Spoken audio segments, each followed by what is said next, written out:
todo fim de semana.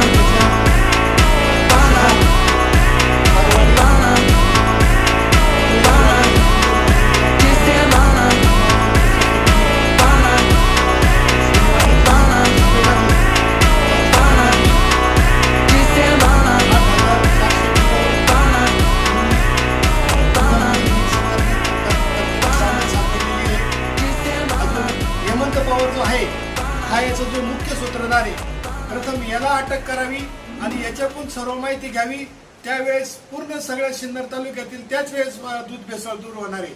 आणि महत्त्वाचं म्हणजे या सर्व प्रकाराची आम्ही वेळोवेळी फूड इन्स्पेक्टर तोरणे साहेब, संदीप तोरणे, आम्ही यांना माहिती देत होतो, पण ते काही टाळाटाळ करायचे.